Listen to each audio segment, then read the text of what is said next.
Welcome to ABC campus. आज हम IFRS 16 लीजिस का एक पास्ट एग्जाम कर रहे हैं स्प्रिंग 2020 से और क्वेश्चन का टाइटल है French vanilla leasing limited.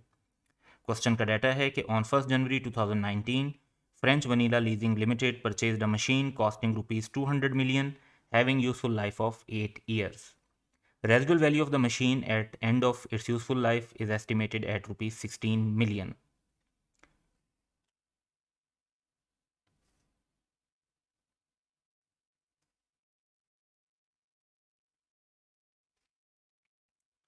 On 1st Feb 2019, FVLL entered into a lease agreement for this machine with Cotton Candy Limited for a non-cancelable period of 2.5 years.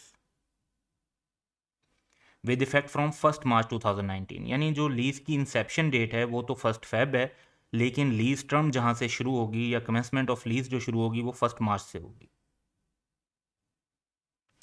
Under the agreement, 8 installment of rupees 12 million are to be paid quarterly in arrears commencing from the end of 3rd quarter.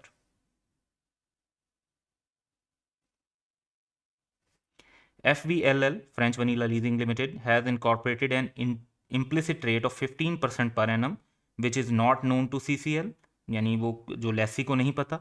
Incremental boring rate of CCL is 16% पर annum, लेकिन उनका अपना incremental boring rate जो है that is 16% of the Lesi. On 1st April 2019, CCL completed installation of the machine at a cost of rupees 4 million and put it into use. Both companies follow straight line method for charging depreciation. So that's easy. Requirement ये है कि prepare journal entries for the year ended 31st December 2019.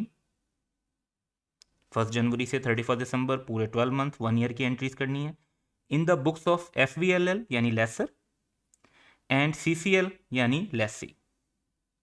अब इस question की जो basic discussion में important point है वो ये कि अगर आप फोकस करें तो लेसर के पर्सपेक्टिव से this is operating lease. How this is an operating lease, क्योंकि इसमें कोई ऑनरशिप ट्रांसफर नहीं हो रही. लीज टर्म जो है जस्ट 2.5 ईयर्स है as compare to its useful life of 8 years, और उसके बाद भी उसकी रेजिडल वैल्यू है. और जो सारे रेंटल भी अगर आप मिला लें 12 मिलियन के 8 जो रेंटल्स हैं तो वो 96 मिलियन बनते हैं, और अभी प्रेजेंट वैल्यू लेंगे तो ये और भी कम हो जाएगी.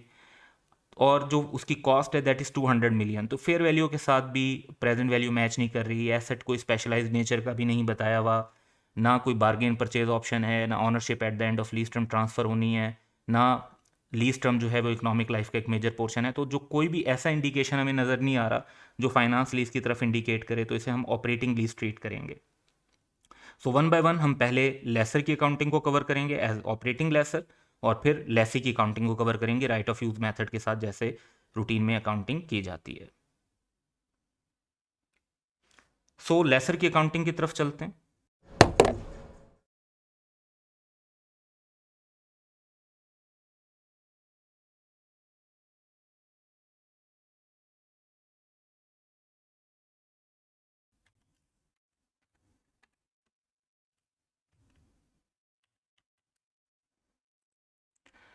सबसे पहले लेसर ने एसेट परचेज किया है 200 मिलियन का, तो इस एसेट की परचेज को रिकॉर्ड कर देंगे.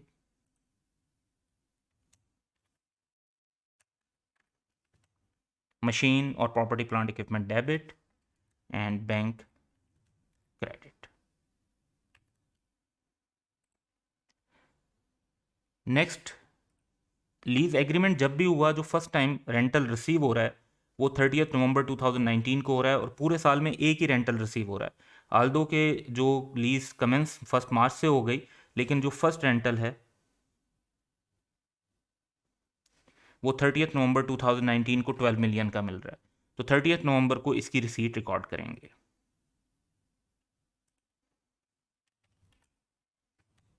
बैंक डेबिट 12 मिलियन से और lease rental income credit. Obviously this is not the final income कि हम इनकम को कैश बेसिस पे रिकॉर्ड करें, इसको स्ट्रेट लाइन बेसिस पर करने के लिए हम ईयर एंड पर एडजस्टमेंट कर लेंगे. सो नेक्स्ट इशू इज़ कि हमें अब ईयर एंड एडजस्टमेंट्स क्या करनी है, और उसमें पहला इशू है डेप्रिसिएशन. हमें एसेट की कॉस्ट 200 मिलियन गिवन है, रेजिडुअल वैल्यू 16 मिलियन गिवन है, और यूजफुल लाइफ 8 years गिवन है. और क्योंकि FVLL ऑपरेटिंग लेसर है तो ये अपनी जो एसेट है उसके ऊपर डेप्रिसिएशन चार्ज भी करेंगे। तो सिंपली पूरे साल की डेप्रिसिएशन, क्योंकि इनके पास जो एसेट था वो अवेलेबल फॉर यूज़ था फ्रॉम 1 जनवरी टू 31 दिसंबर, तो पूरे साल की डेप्रिसिएशन चार्ज करेंगे।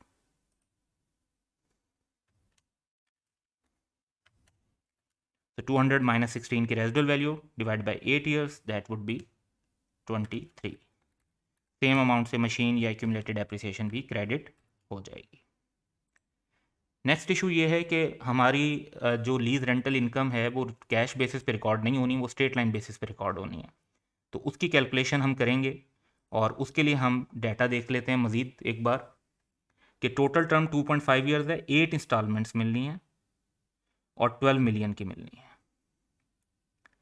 तो टोटल पेमेंट जो हमें मिल रही होगी उसकी बेस पर हम देखेंगे और 1 मार्च से जो लीज टर्म है वो स्टार्ट हो रही है। तो 1 मार्च से ये बनते हैं 10 मंथ्स।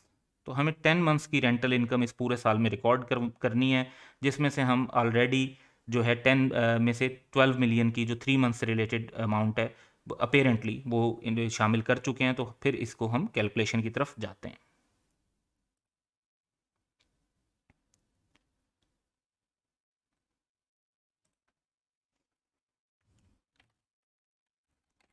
सबसे पहला फैक्टर ये कि हमें टोटल रेंटल जो रिसीव होने हैं वो कितने होने हैं। सो दैट इज़ 12 मिलियन के 8 रेंटल्स हमें रिसीव होने हैं 8 क्वार्टर्स में, that would B 96 million. 96 million मिलने हैं हमें 2.5 सालों में, तो एनुअल रेंटल इनकम कितनी होगी।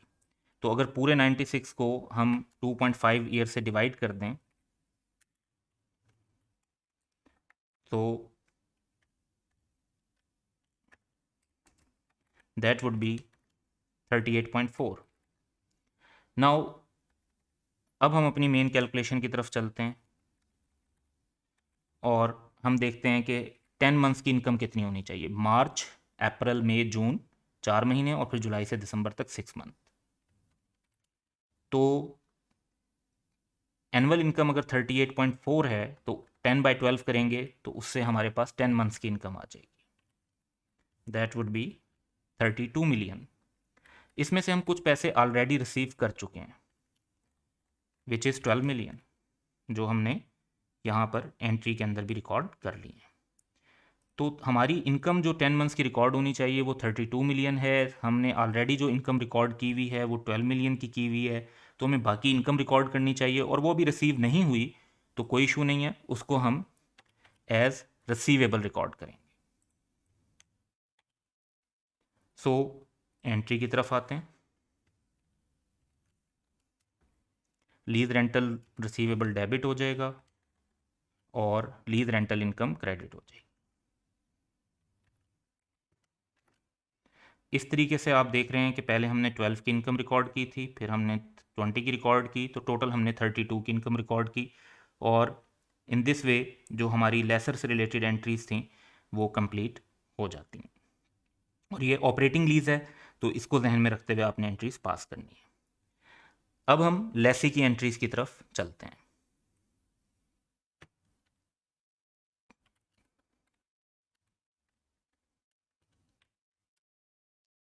लेसी की एंट्रीज में जो लीज की कमेंसमेंट है वो 1 मार्च को हो रही है। तो 1 मार्च 2019 को हमें राइट ऑफ यूज़ एसेट और लीज लाइबिलिटी को रिकॉर्ड करना होगा। लेकिन कितने से राइट ऑफ यूज़ एसेट को रिकॉर्ड करें, कितने से जो है हम लीज लाइबिलिटी को रिकॉर्ड करें, ये फैक्टर्स देखने के लिए हमें कुछ कैलकुलेशंस करनी पड़ेंगी। So let's move towards that calculation और पहले लीज लाइबिलिटी की वैल्यू फाइंड आउट करते हैं, क्योंकि वही जो है इसमें हमें एसेट की वैल्यू फाइंड आउट करने में हेल्प करेगी। तो क्वेश्चन में हम देखते हैं 15% का जो इम्प्लिसिट रेट है ये वैसे भी फाइनेंस लीज नहीं है और ये नॉन टू CCL है, तो दे वुड यूज 16% पर एनम। बट वंस अगेन क्योंकि रेट पर एनम है लेकिन जो पेमेंट्स हैं वो क्वार्टरली हैं,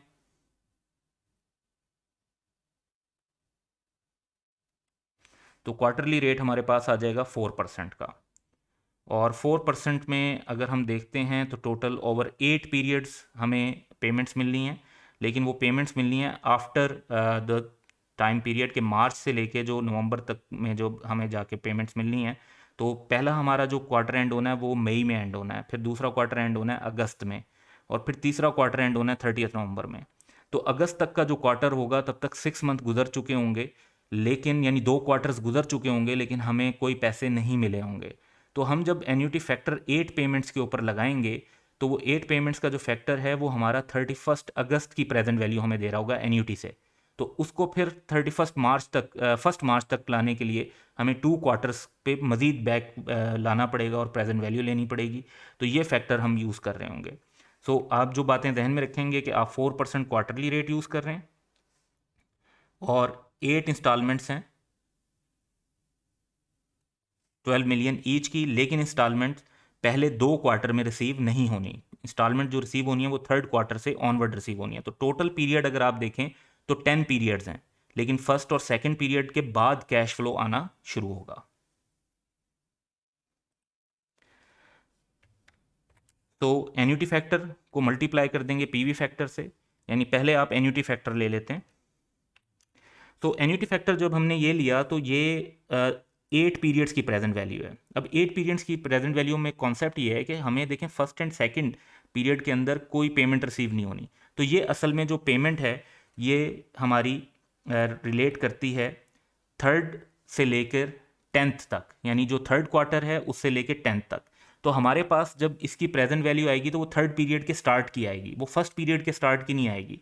तो इसको फर्स्ट पीरियड के स्टार्ट पर लेकर जाने के लिए हम 2 पीरियड से मज़ीद इसको प्रेजेंट वैल्यू का फैक्टर अप्लाई करेंगे ताकि ये 2 पीरियड्स और पीछे आ जाए और फिर हमें फर्स्ट पीरियड के स्टार्ट की वैल्यू मिल जाए। So that would B final answer would be 6.2248।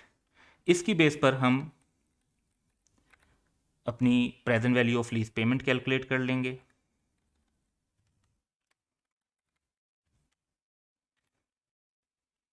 $12 million into the factor,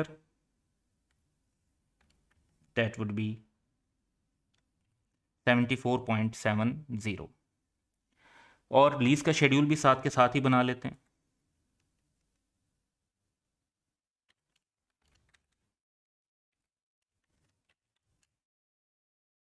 four percent का हम क्वार्टरली रेट यूज़ कर रहे हैं।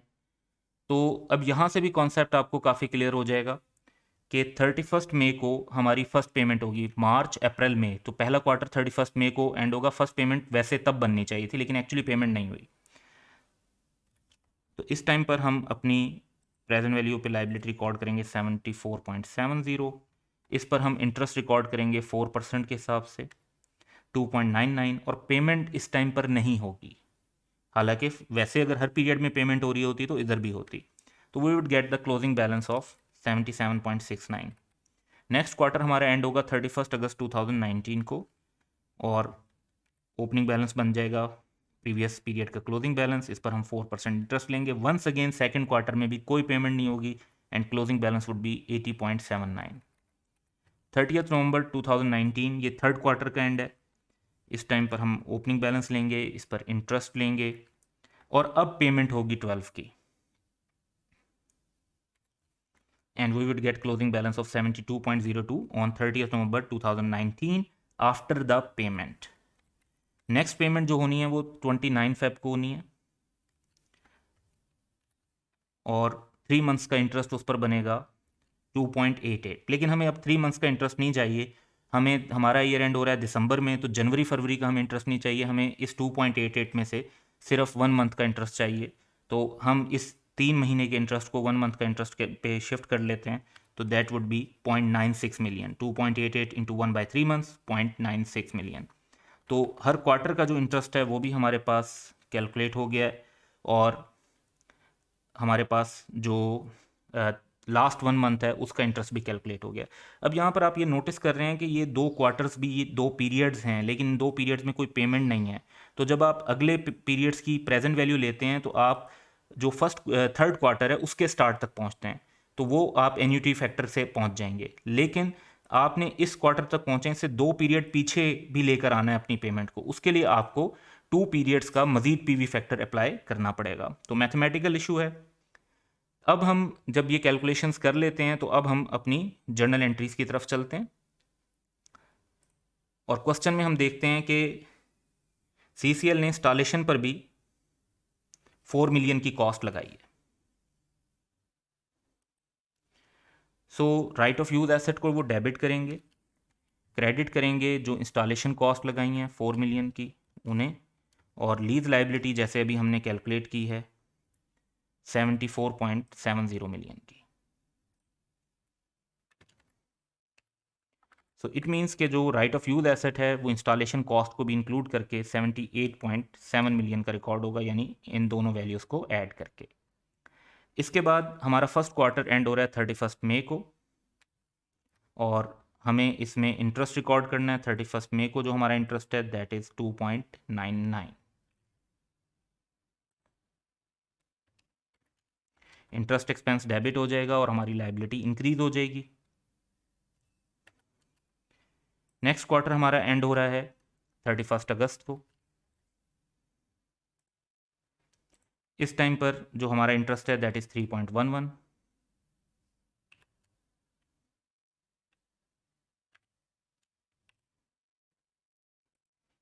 सेम एंट्री हमारी पास होगी।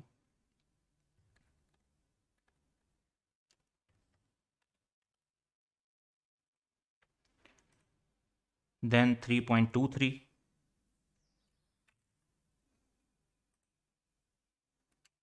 ये 30 नवंबर को हम एंट्री पास करेंगे।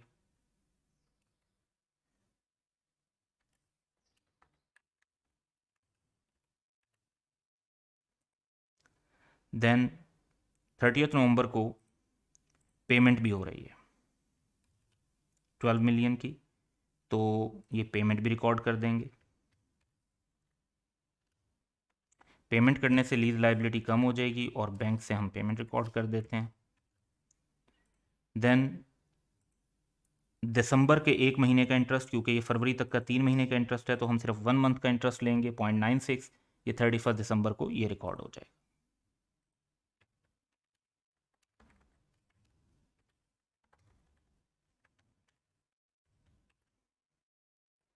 अब हमारी एक ही एंट्री बाकी बच गई है जो डेप्रिसिएशन चार्ज करनी है, क्योंकि lessee right of use asset पर डेप्रिसिएशन भी चार्ज करता है।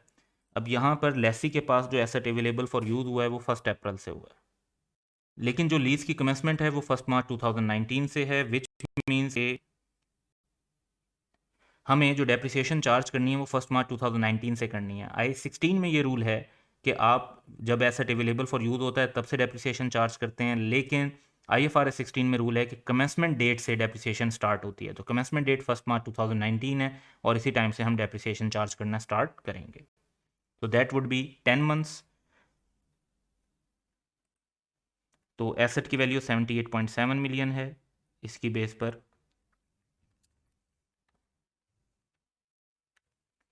ओवर 2.5 ईयर्स 10 मंथ्स की हम डेप्रिसिएशन कैलकुलेट कर लेंगे 26.23, and same amount would be credited as accumulated depreciation, and that would be all the entries. तो सेकंड रिक्वायरमेंट क्वेश्चन की ये थी कि हम लेसी के लिए एंट्रीज पास करें लेसर की एंट्रीज के अलावा। तो हमने सबसे पहले राइट ऑफ यूज़ एसेट और लीज लाइबिलिटी को रिकॉर्ड किया, फिर 2 क्वार्टर्स ऐसे थे जिसमें इंटरेस्ट तो ड्यू हो रहा था लेकिन पेमेंट नहीं हो रही थी, उनको रिकॉर्ड किया। देन इंटरेस्ट एक्सपेंस जो है हमने और लीज लाइबिलिटी की जो पेमेंट है उसको 30 नवंबर के जो थर्ड क्वार्टर था उसके लिए रिकॉर्ड किया। Then interest accrual for the last 1 month and depreciation for the 10 months जिसमें लीज जो है वो कंटिन्यू हुई है।